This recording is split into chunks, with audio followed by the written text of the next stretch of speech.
Now, our theme this year, as AB said, the Foundry, the Fleet, the Fight. It mirrors Admiral Daryl Caudle's vision provided to the United States Navy and our constituents on day one of his tenure as the 34th Chief of Naval Operations. And we're delighted to have the Vice Chief, Admiral Jim Kilby, here to make some remarks today on the Foundry, the Fleet, and the Fight. And he needs no introduction, but I have to tell you a couple of highlights. Admiral Kilby, and he's heard me say this 1,000 times before, when I worked for Admiral Mullen as his executive assistant when he was chairman of the Joint Chiefs, it was probably the best assignment I ever had at the Pentagon, 10 years there, because we went everywhere, we did everything together, and he was a great mentor to me. He always talked about Admiral Kilby when Admiral Kilby was his deputy EA. He said, that guy's going places, and he was absolutely right. So, sir, it's just a pleasure to have you here today. Admiral Kilby was formerly the Deputy Commander of U.S. Fleet Forces Command before assuming the duties as Vice Chief of Naval Personnel on 5 January 2024. He's a native of Pound Ridge, New York, a 1986 graduate of the United States Naval Academy, youngster compared to me. He's commanded at unit and strike group levels and is the recipient, and this is really special, the recipient of the Vice Admiral James B. Stockdale Award. Now, you've heard of that award, but you may not know that you are elected to that award by your peers, by your fellow commanding officers. You know, one of the finest leaders on the waterfront. So that is significant. And congratulations, sir. Ladies and gentlemen, we're going to have a keynote address by Admiral Jim Kilby, and then we'll have some questions, sir.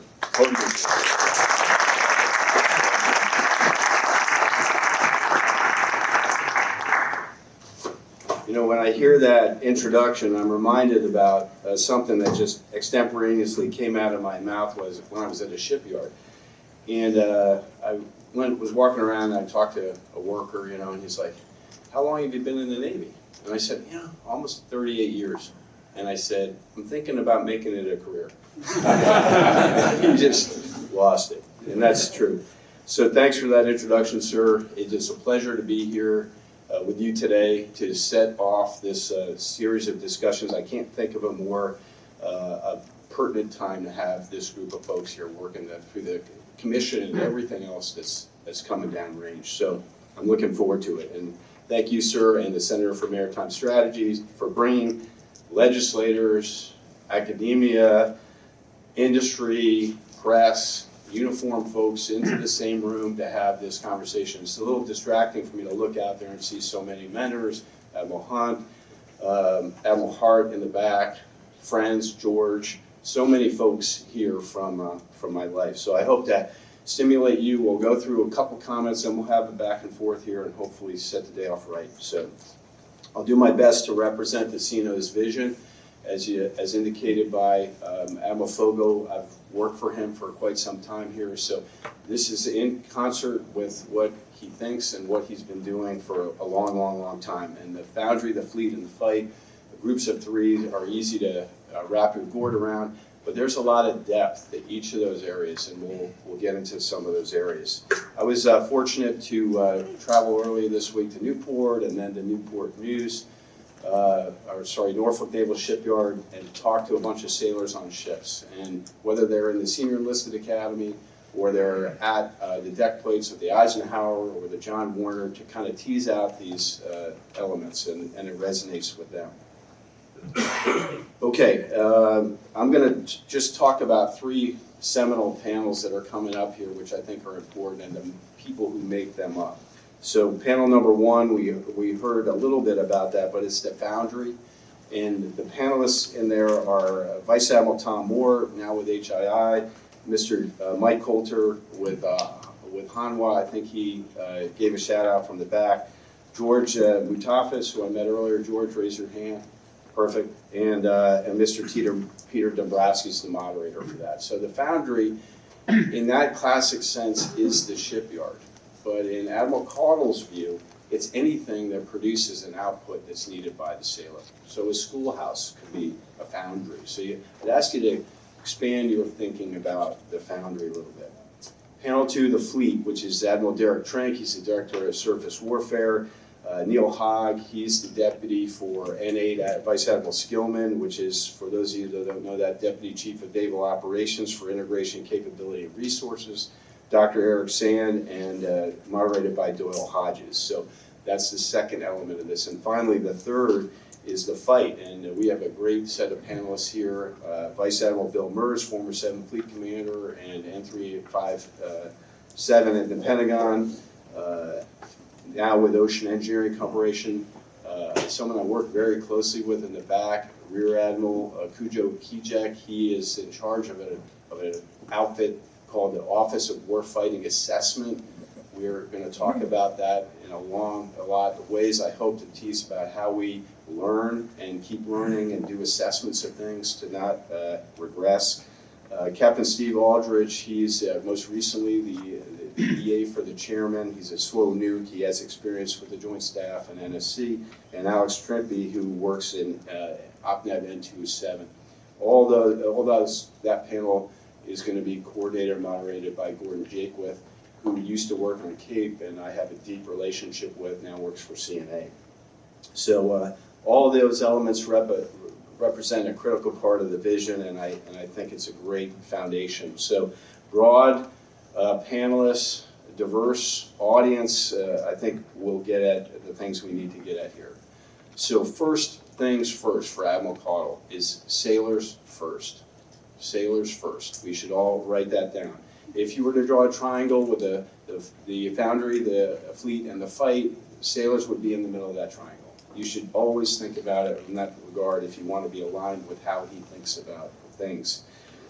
He says without a well-trained, well-supported Navy, any of the hardware we buy is useless. So I would ask you to think about that. To bring a point to that, he is super focused on quality of service. And that means if you know Admiral Caudle, when he starts to get his dander up a little bit, he'll make an equation in front of him. So the equation for quality of service is quality of life plus quality of work.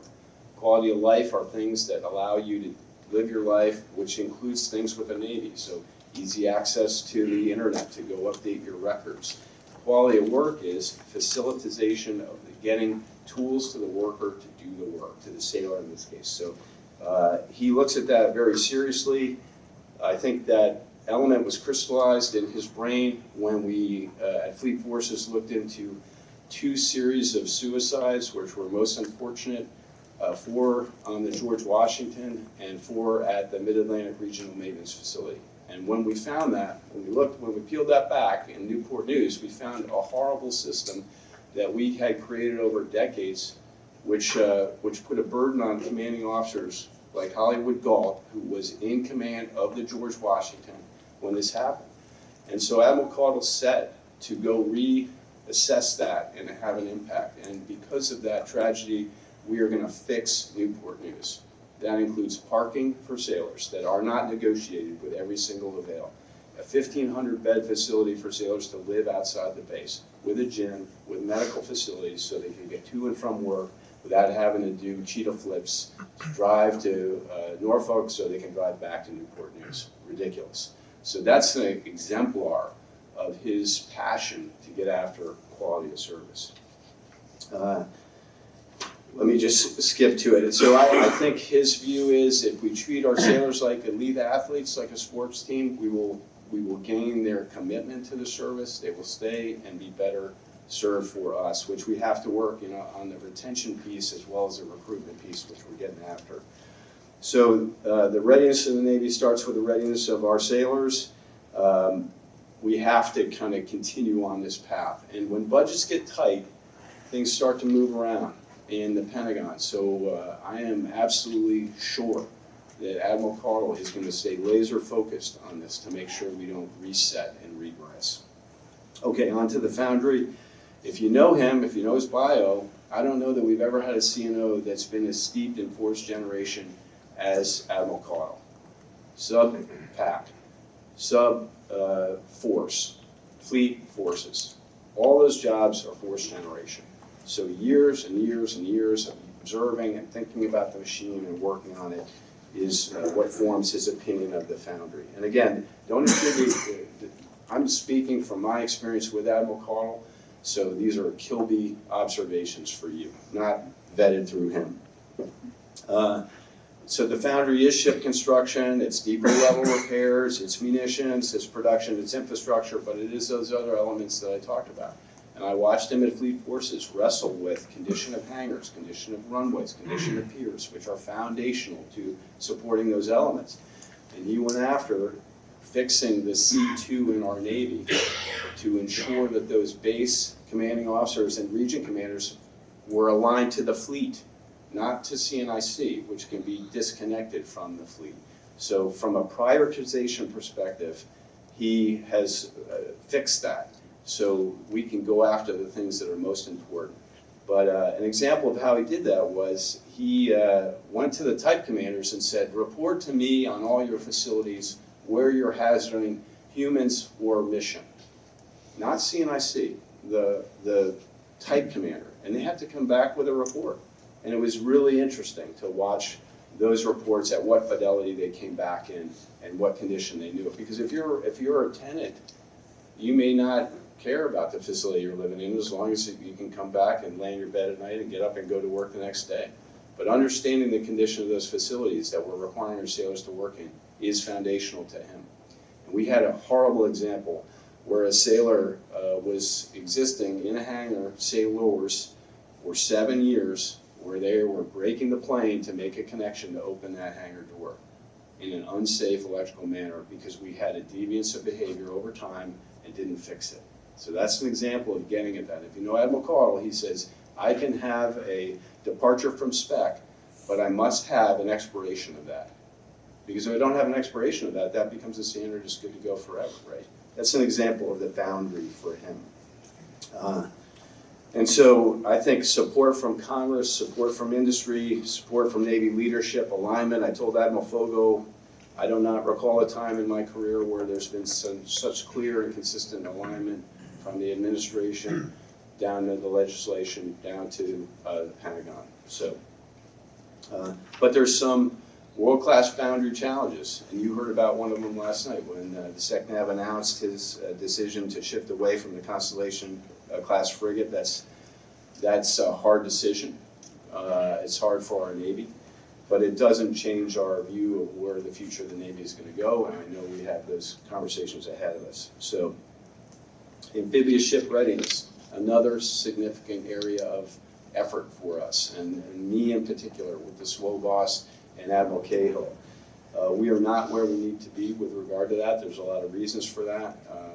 I'm pleased to report that in our metric of combat surge ready, we were at 42%, we're at 50% now, and we're going to keep climbing up to get where we need to be to make our ships ready to do what they need to do. But we're unflinching about that and trying to be clear-eyed on the way forward. So 80% combat surge ready for ships, aircraft, and submarines not in a depot level availability is our goal. And I track that weekly and report to the CNO same. Munitions are part of that. We need deep magazines. I think we'll probably get into this line of questioning a little bit. But I had this conversation last night at a staff dinner with the staffers who asked me about it. And I said, we need competition in that space. We need multiple vendors in that space for our ships, aircraft, and submarines, and we need new entrants in that space. And that could mean that I have a munition that has a lesser capability than the traditional munitions, but a munition with a PK of 0.6 is better than a hole in a magazine, which is a PK of 0. So that's my philosophy with that.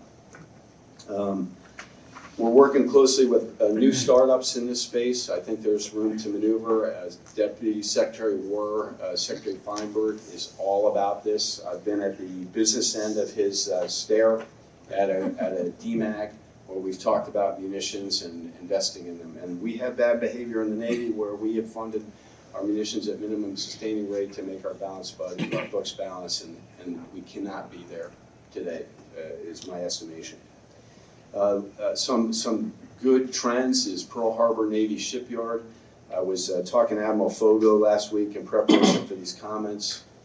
And when I was in Pearl Harbor Navy Shipyard in 2004 on USS Russell, it was the worst shipyard in the Navy. And I report to you today that it is the best public shipyard in the Navy. What happened? Well, there wasn't magic.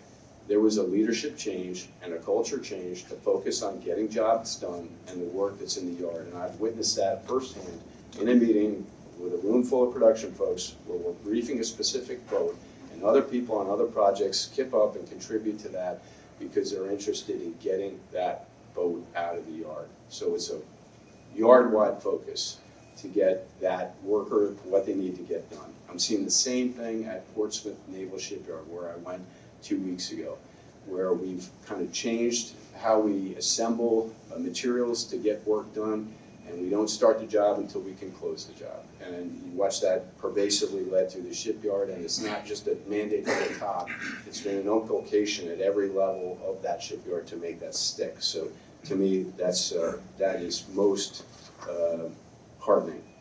Now on to the fleet. Like I said, this is investments and foundational from the previous two elements we talked about. People, platforms, payloads are part of this. Training and operational expertise is required to be effective in the fleet. Later on today, I'm going to do a panel where we talk about the 4 incidents on the Harry S. Truman Strike Group's deployment and the elements that we've learned from that to change. We may be able to talk about that a little bit, but I'd prefer to leave that for that forum. One other element from Admiral Caudle is foundational, but it is the separation of administrative control and operational control. So we call that in the Navy ADCON and OPCON. Type commanders have ADCON, fleet commanders have OPCON, but understanding where those separations happen and how we support those units is foundational as well as part of the C2 element that Admiral Caudle is going to go after. So hold the folks responsible who generate those forces so they produce an output that can support the folks that operate those forces. The fight. All this is created to produce a combat-ready force to do what our nation needs to do. And I know of no other Navy in the world that produces a higher-end product, whether it be an expeditionary strike group or a carrier strike group, at the level of certification that the United States Navy produces. Even our closest allies do not have that model, do not have that COM2X model, composite unit training and exercise model that does that. So that's where that comes together, that's where the learning happens. Things in the Red Sea get poured back into that element where we adjust scenarios and train to that highest level. Nowhere in my recent history have I seen a forcing function like the Red Sea that creates an opportunity for operational learning, where we conduct a tape, send it back to Home Guard, and there's operators and technical folks, to include industry, reviewing those tapes and asking 2 fundamental questions. Did the system perform as designed? Yes or no? Did the humans perform as designed? Yes or no? And if the answer is no, we're going to go after that, and we're going to return that not only to those units that are operating today, but we're going to pour it into the next COM2X, and we're going to pour it into SWAS or other aviation counterparts that learn at the unit individual level as they go forward. And you'll see those tactics being trained to in Fallon today. So that's all central to that part. And it's all about improvement and measuring improvement and understanding where you are. So what do I see in the future? I see a balanced fleet. I'm aligned completely to the article that the MOC put out last night as a result of the SECNAV speech. It is large surface combatants, small surface combatants, amphibious ships, carriers, attack submarines, SSGNs, SSBNs, and new elements like the medium amphibious warship, as well as unmanned systems too. It's not a 1 or a 0, it's not an either or, it's an and. That's what we need to create our Navy. And because of our challenges in building, we need to have a thing that the CNO refers to as a hedge strategy. So I was talking to SWAS, and a young officer asked me about the hybrid fleet. I'm like, scratch that word out, insert the word hedge, you'll be square with the CNO. So hedge strategy, he applies his thinking to not just robotic autonomous systems, but he talks about it in keynote 3, where a hedge is anything that's different from my standard model to have an impact. So you could even say our SSBNs are a hedge force, because they're not aligned to the traditional force model, force generation model we have, but they have an impact. So you should think about it more expansively than maybe we've talked about it in the press from a hybrid fleet perspective. So our general purpose forces can't do it all. We can't match China's build rate, but we can pivot our force and are working with the War College to go produce elements that we understand that better. We did that last year at a Futures game, and KT Thomas, who is now our Fleet Forces Commander, was instrumental in upsetting that design from the N7 shop to enter a new thought process to be more effective in the Pacific. So I give you that as an example of a hedge force. Admiral Caudle uses these terms purposefully to try to educate the OpNav staff and the Navy around him so we can all kind of get aligned and behind it. But it's all about innovation. It's about risk. If you know him, he talks about risk transference. Risk doesn't go away. It gets transferred to someone else, and understanding where the risk ends up is an important part of our thinking, especially at Echelon. And then resilience, my ability to continue to fight here. So some examples of things where this hedge force can provide us opportunity, in my mind, is the counter C5 ISRT necessity that now exists in the Pacific. So understanding what all those elements are and how we're going to apply a force in a manner differently to have a different outcome. Offensive fires, how we close and provide fly-to points for those weapons that now see the sensor from their originating platform. That's an example of a hedge force in closing. Unmanned underwater vehicles. How do they add to the equation where I unburden my attack submarines so they can do other missions? Right? That's another example of a hedge strategy. One other lexicon that I think it's important for you to understand is when you hear committing to the curve. So the idea here is you make a commitment as an organization to go fix something that cannot be fixed in a single fit-up. That could be 3 fit-ups, it could be 2 fit-ups, but there's a curve. If you know where you want to go, by the time you want to get there, you can plot that curve and measure your ability to buy yourself back against that curve. It's an interesting philosophy, but it requires a change of thinking for those Pentagon warriors like myself who have existed in the world of budget and pivot-ups and moving. And you can constantly move, and you'll never get after anything because it's 1 year you're really talking about, which is the budget year and the fit-up that supports it. So if you have to grade yourself against the commit to the curve line, you might not hit every mark, but you're going to do it with knowledge and clear-eyed understanding that you took a knee and you are off pace to get at your infrastructure buyback plan, whether it be barracks or piers or hangars or whatever. So commit to the curve is a philosophy that you will hear coming out, and it's going to be a challenge. You know, I'm interested to see how we're going to make all this mash together, but it's not a wishful philosophy. It's a forceful philosophy to go look at this and have a different outcome. So I'm super excited about that. But there's metrics, there's accountabilities, there's owners of curves, there's advocates of curve. So it's not just the best arbiter anymore. Someone's got to measure up and say, we didn't hit our mark here. Are we clear-eyed about this as we approve this budget and are ready to move forward? It's going to be that kind of a conversation, which will be uncomfortable. So to wrap things up, sailors first, Foundry, fleet, fight is an important way to look at this. I test people when I go to Newport, like, hey, senior enlisted academy class, tell me what the 3 tenets are of the CNO, and can you explain that? Sometimes I get good answers, sometimes I get bad, and I'm sure the world will get out, so people get squared away here.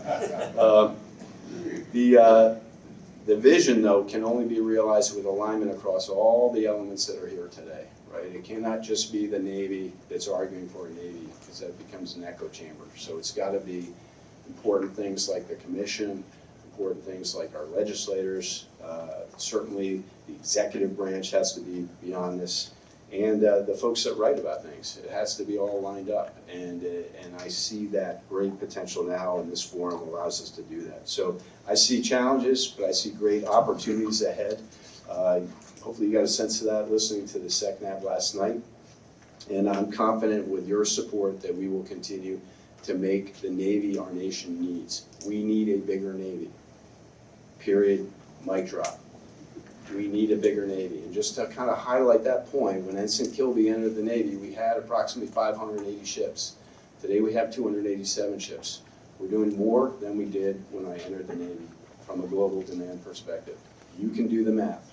The elasticity of that rubber band is stretched. We are asking a lot of our sailors, and they are delivering. But at some point, we've got to add to the system to meet the demand. And we're burning readiness like there's no tomorrow. We are routinely extending our crew des ships and our carriers and our elements, P8s, where we're burning that readiness. And as I've had conversations with many people senior to me, you're writing a check for yourself that you have to cash 2 years from now. You just have to understand that. You're not seeing it, but that carrier is not going to be available 2 years from now because of this decision. If we're good with that, fine. But if we're focused on 2027, think about the level of your account and where it's trending. Anyway, I appreciate the opportunity to go off script a little bit, and I look forward to your questions. Thank you, sir.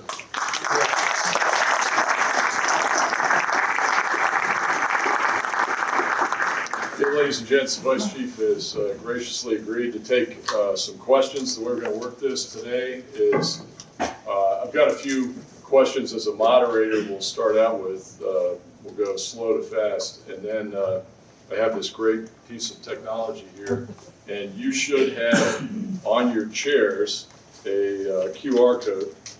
If you would like to ask the Vice Chief a question, please take a photo of that with your cell phone and ask the question, and it will go to the back room, and it will come here, inshallah.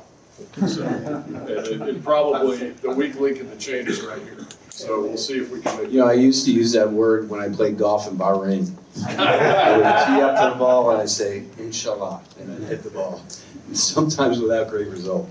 Outstanding. Hey, sir, those were fantastic remarks. Thank you so much. And I know you and I talked last week, but you really polished, the cannonball here as you came to us today and really gave us something to think about.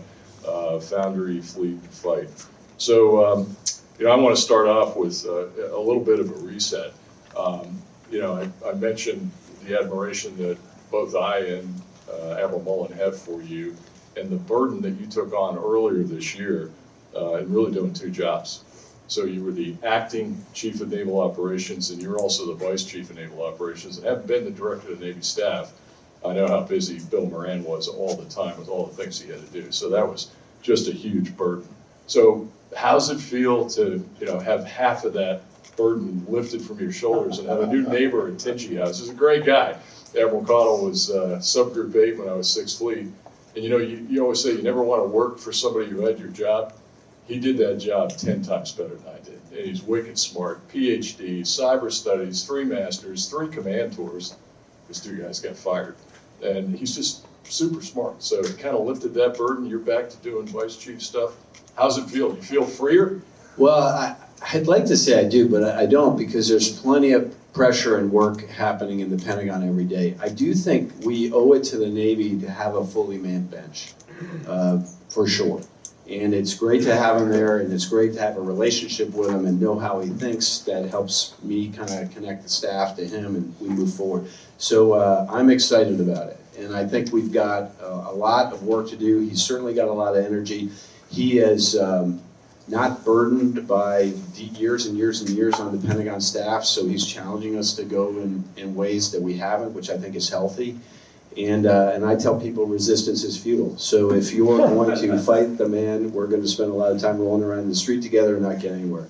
So let's try this. And one of his philosophies is, if this is a reversible decision, there's no risk here. Let's go do it and try it. If it doesn't work, we can come back and do it again. So he has no fear about that. In fact, there was a subject yesterday I brought up with him. I said, hey, I want to go faster here. And he goes, oh, yes, go do that. So I think it's great. But there is a lot of work to do. And I was not doing either job well, because there's just too much to do. And there are things as the Vice Chief that I'm responsible for, which I had to kind of turn over to folks.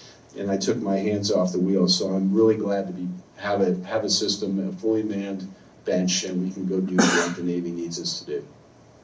You're doing a fantastic job. So you talked about the future fleet, and I know you've already shedded some light on this and referred to the hedge strategy. And Admiral Caudle, I think it was just yesterday, popped into my box. First of all, some of you, the silver-haired devils in the crowd, like John Esposito there, remember Z-grams from Admiral Zumwalt. You know, we kind of grew up reading about those in Naval Academy. And Admiral Caudle has come up with this kind of innovative C-note. So C-note number 3 talked about a hedge strategy and keeping what we got, you know, carriers, DDGs, amphibs, cruisers, but augmenting them with asymmetric weapon systems like the unmanned.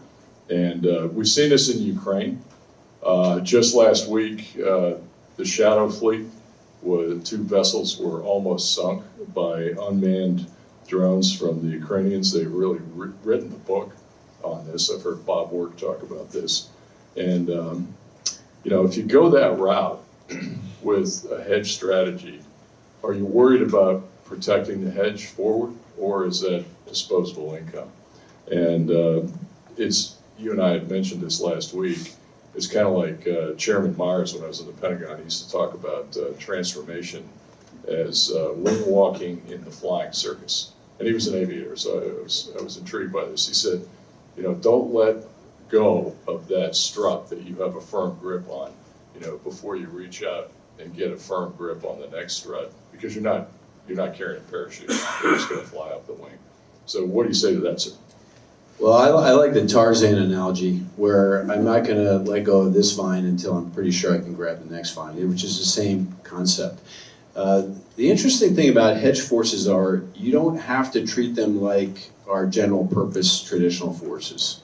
So if I buy an unmanned thing that exceeds its lifespan, hopefully it is as enough little value that I'm willing to let it go and move on to something else. If I clutch it forever and hold on to it, I lose my value. Similarly, if I apply the same readiness force generation model to a hedge force, now I'm not freeing myself up to do things differently either. So I challenge folks on that we shouldn't be wedded to these things to the point where we can't get rid of them and move on. At the same token, I don't want to be so enamored by technology that I don't actually produce something, because I'm keeping on leaping to the next thing, the next thing, the next thing. For example, the Navy has this small unmanned surface vessel called a GARC. And it could be that that's hard in some situations because of its legs to close the kill chain and do what I want it to do. I'm not ready to flush them all down the toilet and move on, because there are many places in the world where they could perform a mission. So that's an example of us wrestling with that and not being stuck on it, right? Where I don't want someone to say, you know, we're going to move on to this other thing, this other surface vessel, and now I've got hundreds of them with nothing to do. So before I just walk away from them, I want to make sure there isn't some other place in the world where I can take the burden off a general purpose force and align it to that. So to me, that's the example of this. And if you're looking at it correctly, you're constantly going over your portfolio and trying to be discerning about what's most valuable, and then make those decisions and move on. So I think it's not a space we're used to being in. We're used to applying the traditional model of I'm going to hold this thing for the lifespan and plus to get my money's worth out of it. And that may not be a smart bet. So, fantastic, thank you. Let's shift gears and talk about something you mentioned, munitions. So, first of all, I think you're the old salt, right? I am the old salt. All right. That's a longevity award for those of you who don't know that. So I want to commend you as being the old salt for the job that the Surface Navy has done in the Red Sea, and predominantly maintained against the threat of the Houthis by the Arleigh Burke class destroyer, DDG. So we've looked at all of these engagements, and we've done something that I never thought we could do. Within 24 hours, and you alluded to this, we've looked at the engagement geometry and the physicality and the kinetics, and all that information has come back to home base. And I know that Admiral Seiko Okano, who I'm very, very impressed with, and I know you are too, and she's going places, took that data, turned it around, and we did real-time adjustments to Aegis baselines to make sure that those sailors in the Red Sea, in the bathtub against the Houthis, were protected. We shot a lot of weapons, and this is in contrast to 1983, Walker Whitworth, you know, those two spies. All of our crypto on the boat when I was in the high north was flushed down the trash disposal unit. We didn't have any, so we had to get new crypto. And the only way to do it was go into port, which we didn't want to do, or do an over-the-air transfer, OTAT, in the North Sea in the wintertime, doing this at periscope depth all night, and we never got it. We ended up getting the stuff in port. So to think nowadays that we can do this real time with satellites or cables or anything else and update the fire control system is really, really impressive. So I commend you on that. But we did shoot a lot of weapons, and the magazine is diminished. So I know Admiral Caudle talked about this a lot when he was Fleet Forces. How do we catch up? It takes a long time to make an SM2 or an SM6. So do we have a plan? Well, first of all, I want to give a phone a friend and a shout out to an industry partner who made that happen. That's Lockheed Martin. So we could not have done that without Lockheed Martin pitching in at risk without a guarantee of, and I'm not trying to pander to them, but I do want to highlight the connection to industry where, in this case, they were willing to come across the aisle without a guarantor to do that very thing. So I think that's an important lesson that I'd like to see reapplied to folks. I use the Sea Story all the time where I went up and watched a building commissioned by, and I forget his name right now because I'm having a balding moment, Admiral up in Seasets, and he said, hey, look in the front row, that's my industry partner. And he used to take risk when I was light, and I used to take risk when he was light. I think a return to that would be most welcome from my perspective, and you can call me naive if, and perhaps I am. But there was a time where that happened, and I just saw it happen again, so it can happen.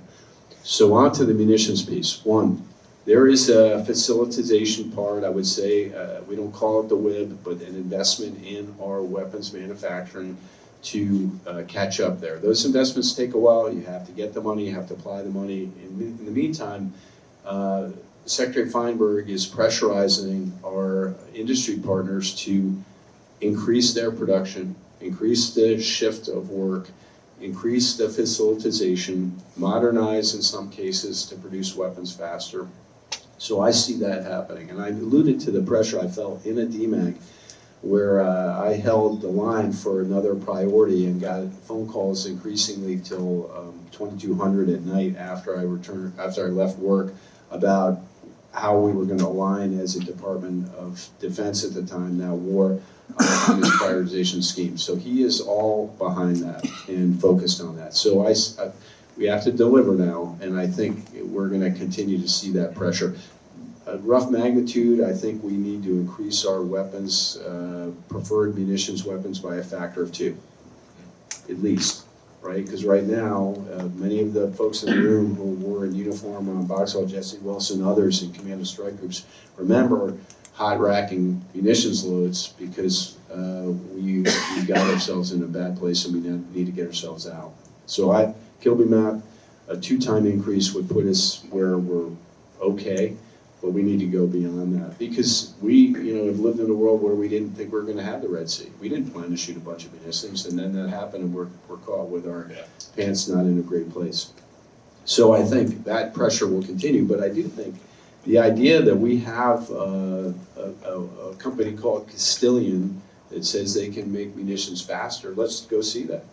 And then don't forget about the integration that has to happen to either that avionics system or that weapon system on that ship to make that munition useful, even if it doesn't have the PK of the other missile, because the weapon system has to recognize that, select that, and apply it to that force. But certainly we were upside down, and I've oftentimes said in public as the N9, I feel like I was driving to the perfect solution, and all the subsets of that were lesser included offenses. So I use the example of directed energy. I need 500 kilowatts to 1 megawatt to shoot down an anti-ship cruise missile, depending on what it is. And until I got to that level, I wasn't willing to make a bet to go there. That's short-sighted. It burned us. We didn't have a directed energy weapon in the Red Sea that could have alleviated the load and not depleted those magazines.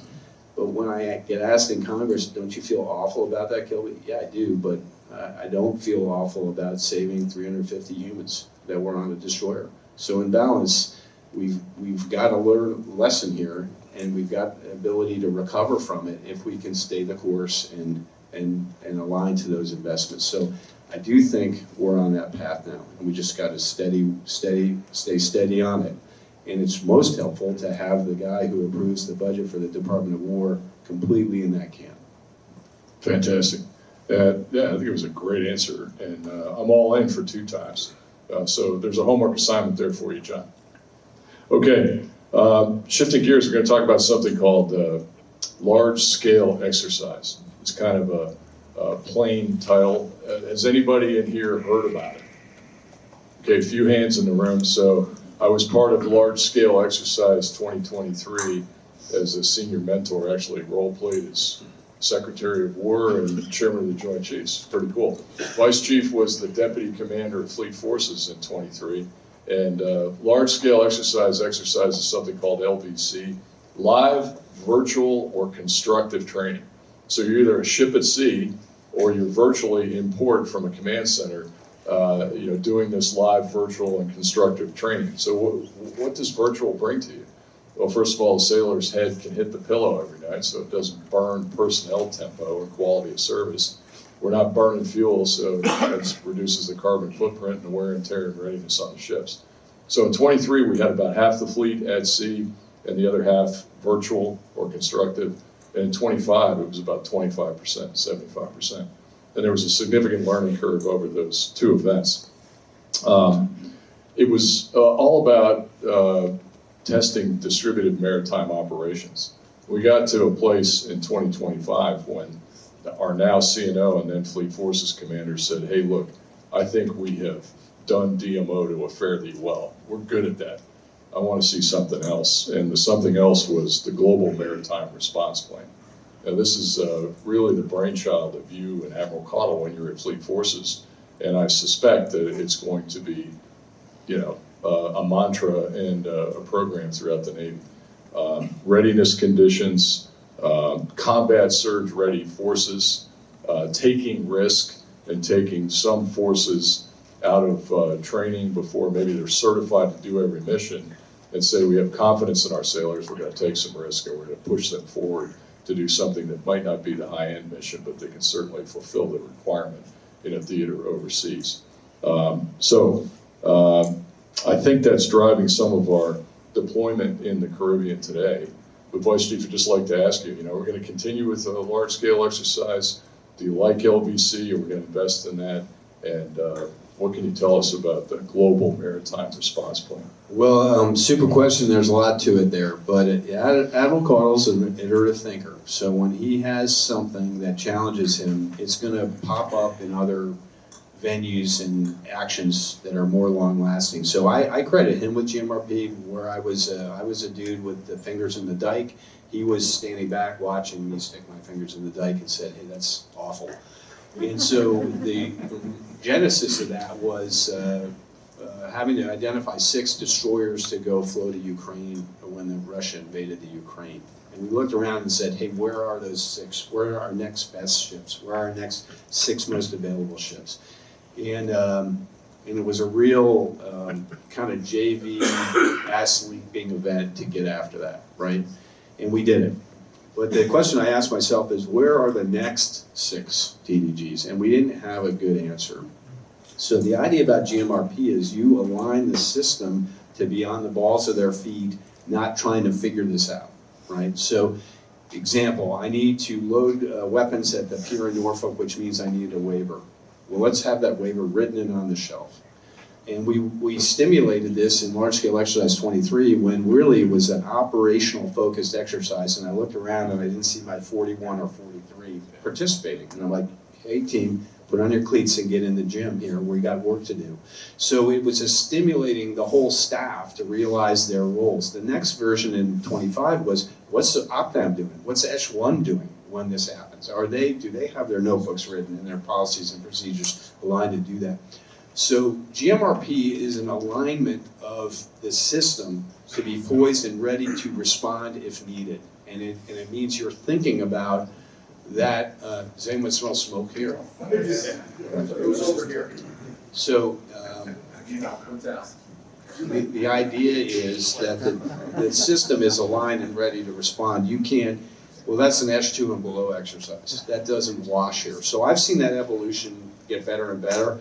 You saw me really make a personally embarrassing announcement about a conclusion I had about a system which wasn't accurate in fleet forces and own it publicly. So that's the learning that has to happen for us to grow. So yes, I hope we do it. I would tell you, not all the fleet commanders are enamored by that because not invented here still exists in the Navy. But the purpose of this large-scale exercise is to stimulate the fact that we are a global Navy and we will have a global opportunity to act in that manner. So if there is this nation's surface action group out of that area of operations, the impact I have on that could have the effect on this other AOR. So synchronizing those actions across those fleet commanders and staffs is important, which was the original idea behind large-scale exercise. So I think it will continue to morph. I do think from an LVC perspective, and I've said this in many forums, we have to continue to invest in that. You see little baby steps moving forward when our aircraft carriers are destroying with simulators, or aircraft carriers are deploying with simulators, which allow those air wings to practice in a manner where you don't have to worry about your tactics being divulged from a reveal-conceal perspective. So to me, that's all part of that. And I want my system to be current and proficient. One of the things we found with an incident on the Harriet Truman Striker was that system was split apart when that Striker was split apart when they initially deployed, and then they were mashed back together to go to the Red Sea.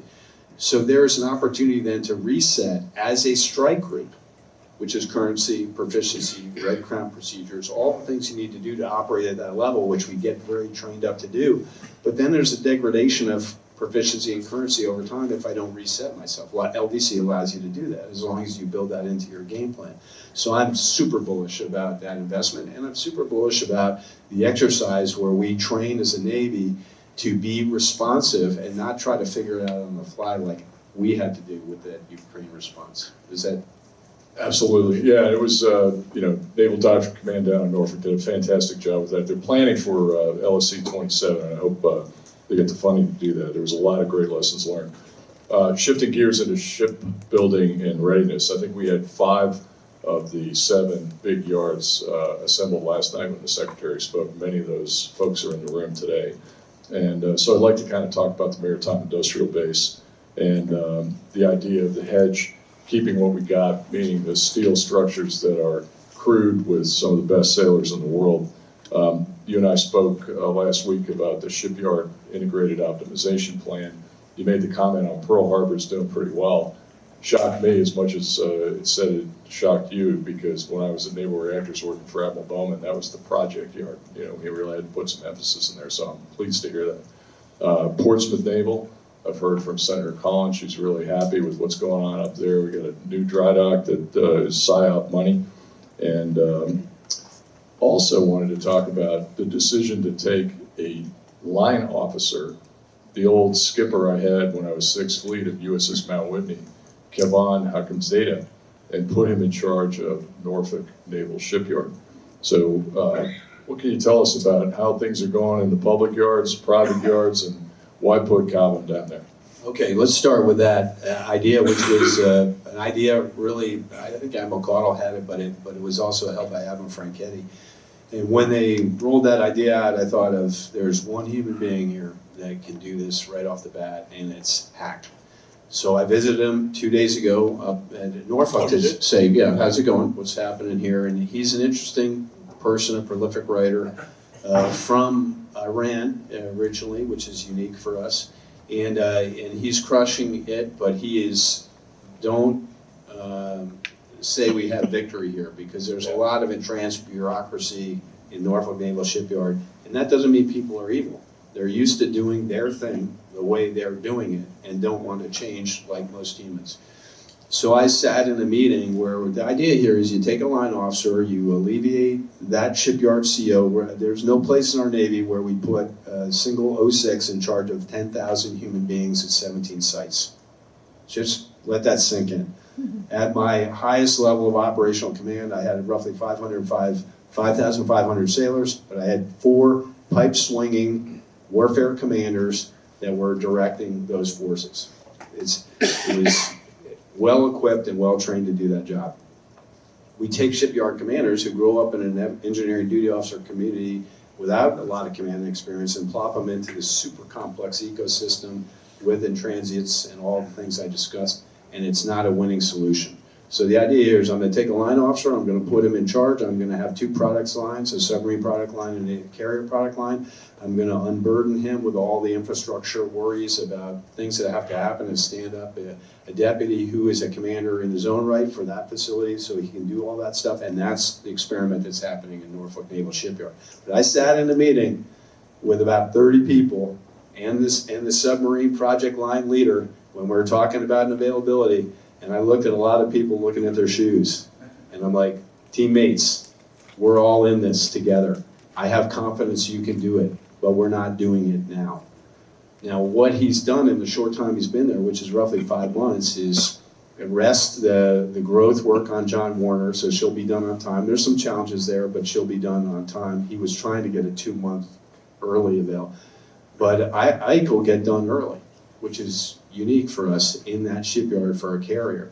So that's the trend we want to apply to this, right? We want to pressurize the system, vice expanding like a gas for the longest lead job, because everyone's going to expand in that world. So we're pulling it back to the left and measuring and doing things differently to understand where we're performing. And furthermore, I was on John Warner and we were looking at a system that we're driving ourselves to get back to as new condition.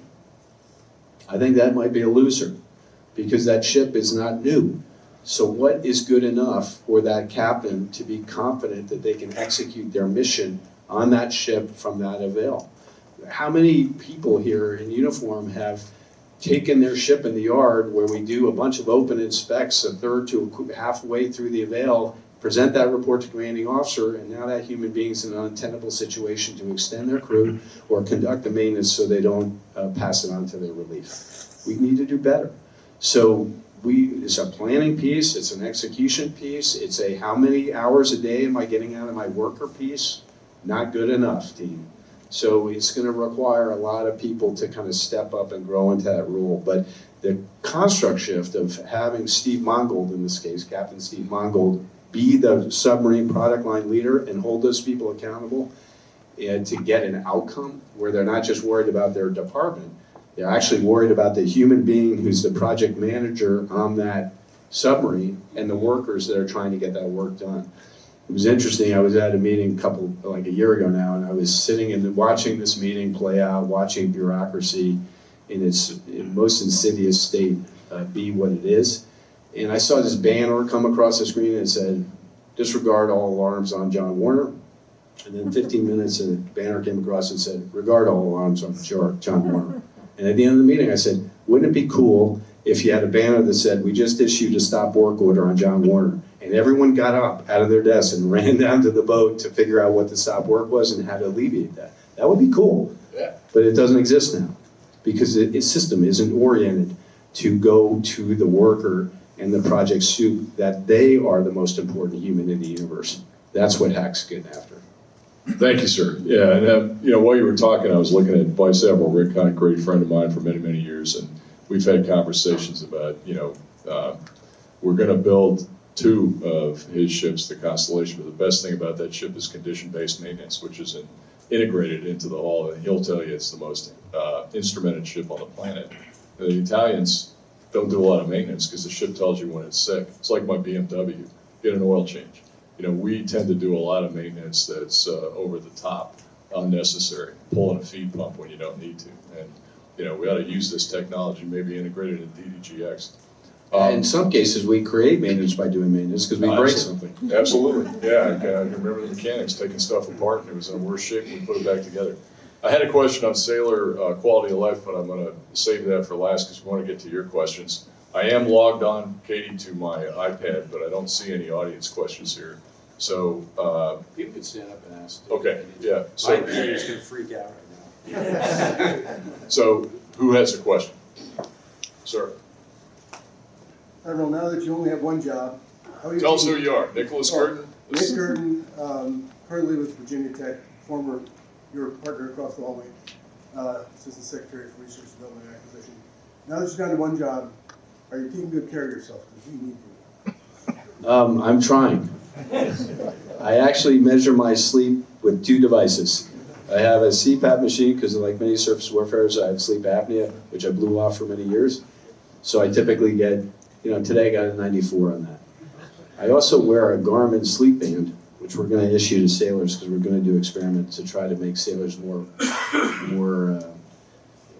responsible for their optimization. But I got a 43 on the Garmin sleep band. So my CPAP machine was working excellently. I had my face mask on, but something was bothering me. So I am trying, sir. Thank you for asking. But I actually do advocate this. I'm going to take a little bit of a stump speech here. When I came in the Navy, many of us came in the Navy with shipmate itself, right? Because we want you to be part of an organization that's bigger than yourselves. You owe your allegiance to it. I think that's, once you're vested in the company, it's wrong. That's wrong. It should be shipmate, ship. I need to take care of myself so I can take care of my shipmates so we can take care of our ship. It's a different philosophy. And we're doing a pilot on 2 destroyers in San Diego where we're issuing devices and measuring sleep, fitness, nutrition, all those things. And my bet is once those sailors see that, people are competitive, they want to beat each other, and we're going to see a change in that, and hopefully those sailors will be like, I can control some of this, and then I'll keep paying for their app so they take care of themselves. All right, technology's working here. These are some great questions from the audience. With respect to the Davidson window, we're 392 days away from 1 January 2027.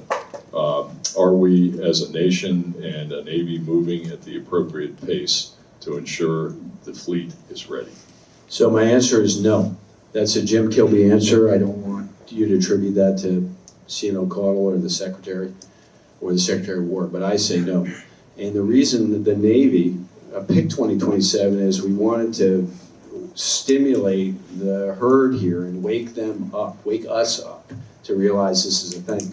I hope to keep this a little bit Chatham House rules, realizing there is press here, but not every service adopted that Claxton call, interestingly enough.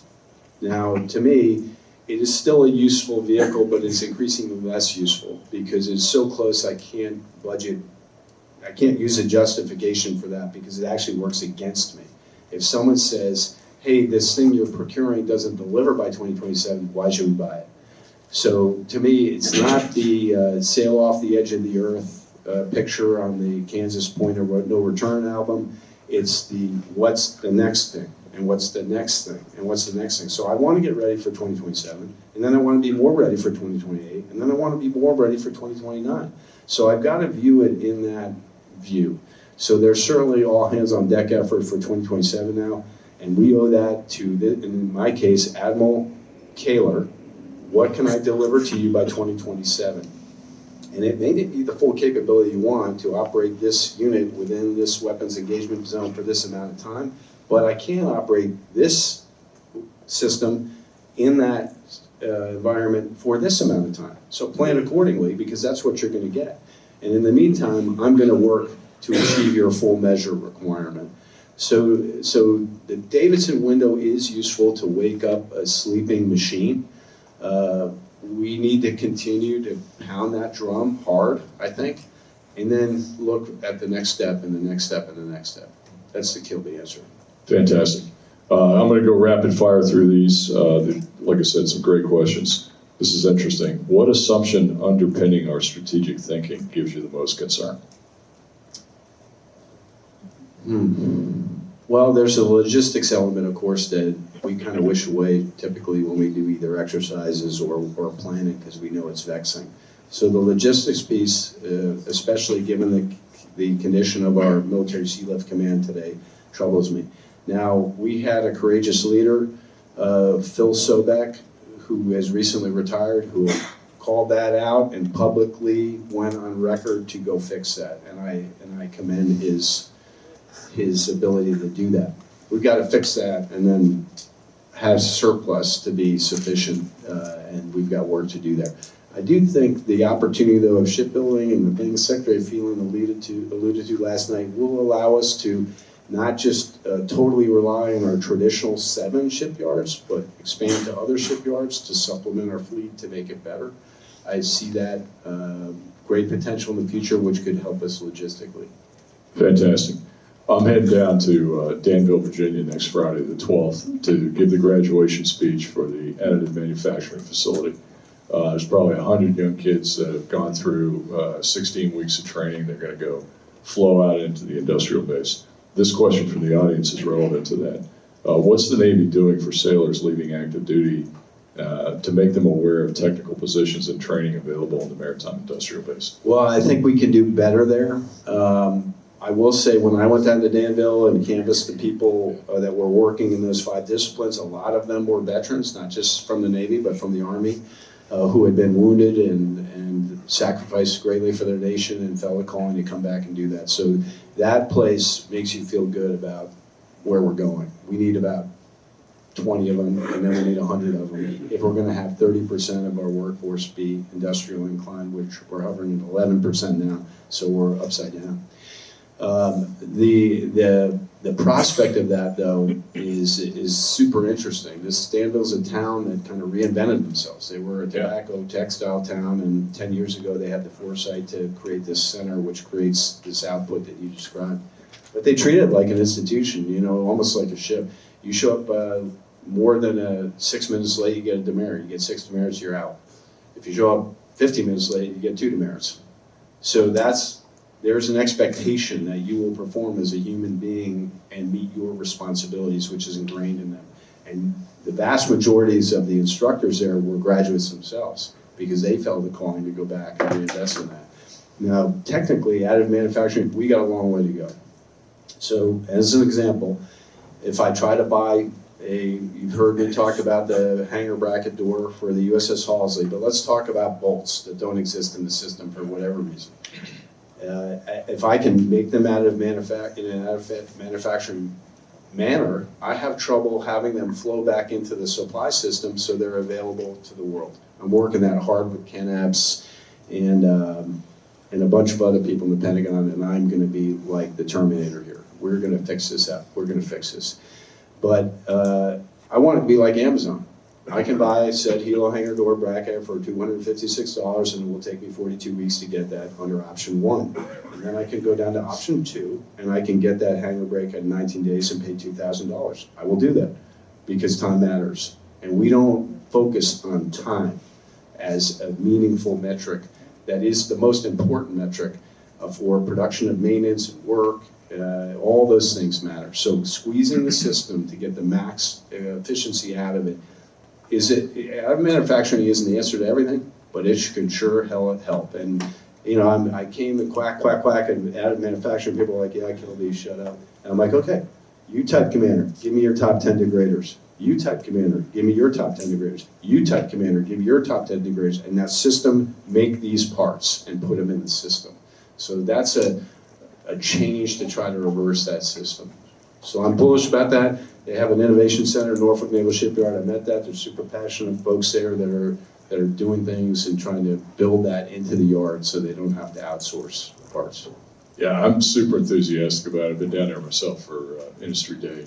6 different kinds of metals or alloys approved, including titanium, for use on submarines, SubSafe and QCOSAL, which is amazing.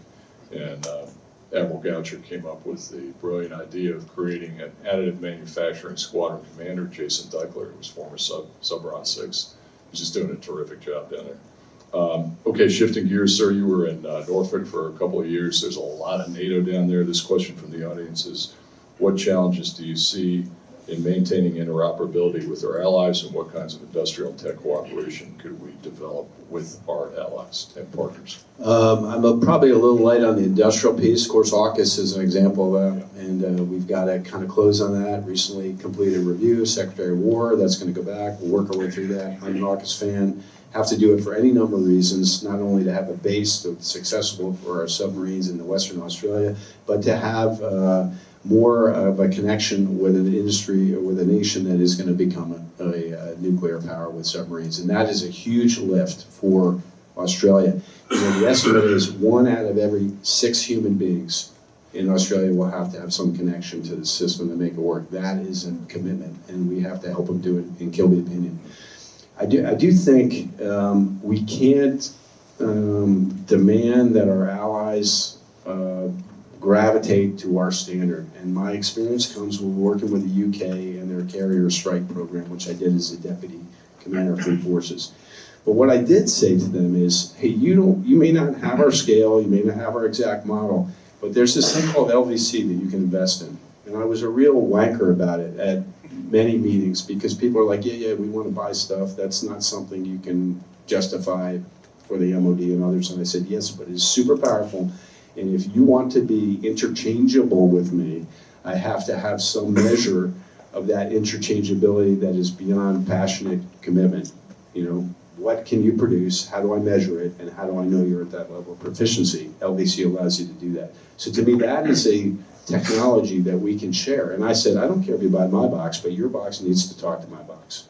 That's how this has to work. So I'm going to put that burden back on you. I will open up my doors. I will bring you down to tactical land. We will show you everything we're going to do. And that's a challenge for them because when they hear about the investment, they get queasy fast because it's not an inconsequential investment.